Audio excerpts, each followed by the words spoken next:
What's up, Browns fans? This is Cleveland football. Let's go. All right, same story.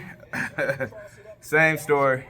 It's like listening to a song on repeat, except that you hate the song. If it's a song I like, oh yeah, I'll be jamming to it all day. But I can't stand this song. It is valiant effort on defense, and then offense is nowhere to be found. Looking around for where's I can't find it. We can't see. Anybody see where I put my? Anybody see where I put my offense? Well, offense is it's just nowhere to be found. And man, 187 total yards, 214 on third down, no offensive touchdowns, and then we get blanked in the second half. That's just not winning football. You're not going to win that way. We saw Gabriel get injured. I was surprised that he didn't come out the locker room because the play, it looked like the play where they say he was injured looked like he just hopped right up.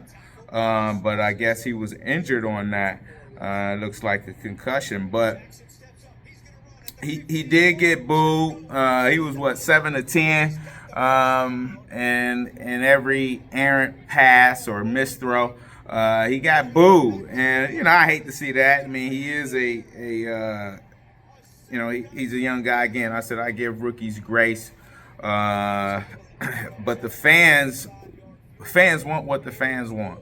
And what the fans wanted is a spark, and they were calling for Shedeur, and he got his chance. And unfortunately, it was the way he got his chance came through injury, and it was clear that he wasn't ready to play either. And this isn't a knock on him. He's thrown right in the game. This is a close nip and tuck game, hostile game. And the Ravens did what they were supposed to do to a rookie with zero experience in a regular season NFL game. They blitzed him from everywhere. I mean, up the middle, off the edge. Guys was coming from the sideline and from the locker room, parachuting in. They were blitzing him from everywhere, and we had no answer for it. I mean, he made some good throws. That throw to Fannin over the middle was a good throw. And you definitely see a difference between him and Gabriel. Gabriel, they want to roll the pocket a little bit. He's looking for the shorter stuff, where Sanders is looking to go downfield. And we saw the long one over the middle for 25 yards, and then that toss down in the end zone, one that was overthrown. I think he just was running a little bit, and they carried it. Where he was rolling out left, and they carried it out of bounds. He's hyped up. And then that throw to Larvidan, that was a good throw. The defensive back made a play on it. At the last second, he got his hand in there. And was able to flick that pass out of Larvidan's hand. I didn't know who this guy was, Larvidan, but hey, he's in an NFL game in the fourth quarter, getting a shot to make a play. But he just couldn't make that play. But no blitz pickup, no blitz beaters. I mean, and I know you say, well, this guy hadn't had any reps, so maybe that type of stuff you don't do at practice with your second string quarterback. And I guess you figuring with Gabriel being young, he's gonna get all of those reps in those periods. But we had something. I see we tried to run a screen once. They coming at him like that was obvious. They were gonna come at him. And try to light him up, but no shallow cross, no screens, hot reads, something, and it just was not there. I mean, we are a team that is pretty severely inept on offense. I mean,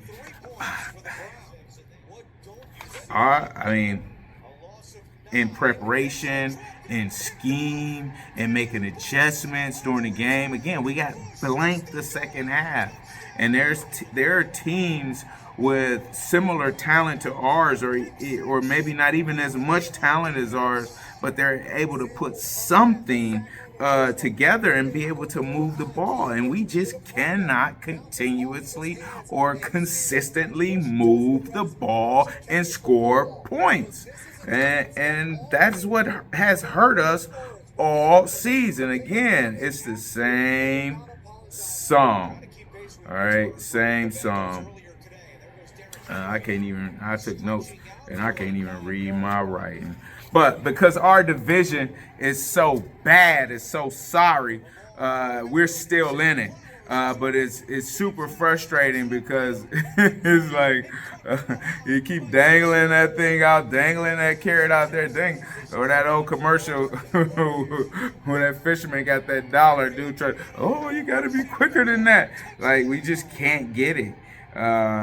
And you know, watching games has just been frustrating, been hard to see this. You know, there was some close calls that didn't go our way. We saw the jump off sides. That final play, that guy got a jump on that ball. That's why Teller was so mad that guy was offsides. And then I saw Shedeur get slapped upside the head. Whop! You know, like my mommy, whop! Slapped him upside his head, and there was no call. That was definitely roughing the passer. But this is Cleveland. This is Cleveland. I'll be interested to see what happens next year. Again, I hate thinking about next year. I don't believe in tanking, so I hope we don't go that route. Let the chips fall where they may in the draft, but you want to try to continue to win. All right, you want to win. I don't care what your record is. You want to win. But I'll be interested to see what happens next year. I wouldn't be surprised if everyone comes back, particularly I'm talking about in front office and coaching staff. I wouldn't be surprised if they all come back. Owner, man, he has to come back. They own the team. Jimmy and D has them. They got to come back. GM Andrew Berry and then Kevin Stefanski. And here's why. Because for one, I think it just may be a pride thing because if you had to add blame as to the state of the team and how we got to this point, you have to point to, you know, I know D. Podesta, he jumped ship, which I ain't sad to see, you know, but a lot of the decisions that they made that really affected the team, I guess, you know, they don't want to, make Stefanski be the scapegoat for all of that, because at some really big positions we done whiffed on, man. And if you look at our draft picks, since 2020. I mean, you can even go back farther than that. But I'm talking about since 2020. We done whiffed on some guys. You know, this was Barry's when he first came back to the Browns 2020. That first pick, Wills was a whiff. Yeah, he's been injured a lot, but a first-round pick that we haven't got anything from. Greg Newsome, we just shipped him out this year. He was a first-round draft pick. That was another whiff. All right. Then we didn't get one in 22. We started with a third with Martin Emerson. He's on IR right now. He's been injured, so we can't get anything from here. He had one decent season with a couple picks. 23, Tillman was our third round pick. Again, we didn't get a first and a second. That hurt us those 2 years. And again, Tillman, I think he has great potential, but he just has to develop. He has to develop into a more dominant player. And then you look at 24, Mike Hall Jr., second round draft pick. I mean, we got a little bit from him, but as of now, you know, what can we say? You know, he still got some development, still needs to develop. And 2025 may have saved Barry. I'm gonna say that because this is probably his best draft class. Don't get me wrong. He got I would say the other two, probably his best two would be Delpit and JOK prior to the 2025 draft. Delpit and JOK. JOK is actually the one Pro Bowl player that we've drafted since 2020, the one that has made the Pro Bowl. But 2025 may have saved him. Mason Graham, he looking like we have something there. Schlesinger, that guy's good. He's a tackling machine, and we know Junkins got that fight in him, that dog in him. I mean, and as far as running the football, he's a back. He's a every down back. Home run hitter. And then Fannin in the third round, even though he went to BG, that's all right. Looks like we hit on him as well. So that class may have saved Barry, because they look like, hey, all right, we got something we could build off of. But the positions that we have, key positions, quarterback, just haven't got it right yet in the draft or in free agency. All right, and that's been tough over the last 6 years. You can't get it right. Quarterback, I would say wide receiver. All right, and I have to stand corrected. I stand corrected. I've been saying we haven't drafted a wide receiver that's gained 1,000 yards since Braylon Edwards. That's not true. I forget about Josh Gordon. He had that season in 2013 where he had a monster season, over 1,600 yards.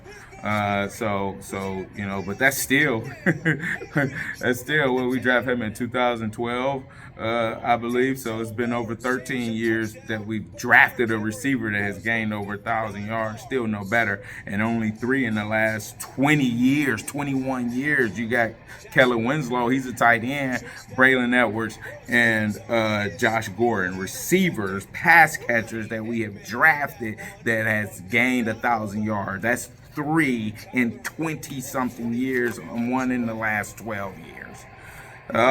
So we've whiffed on receiver, and we've have not hit on the offensive line in the last couple of years as well. So key positions, all right, game-changing positions. But what can we do? You know, we got the Raiders coming up this week. We haven't beat them in either Oakland or Las Vegas in a while. They have, and they beat us the last time that they was here. So we need to beat the Raiders. They aren't that good. But I guess they could say the same thing about us.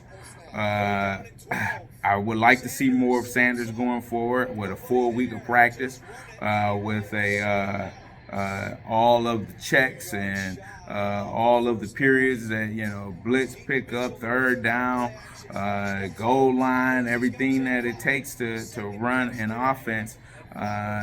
Because I believe we have more upside with Sanders because he looks to throw the ball downfield, and so we just have to give him some time, and I think he gives the guys a spark as well. So we'll see.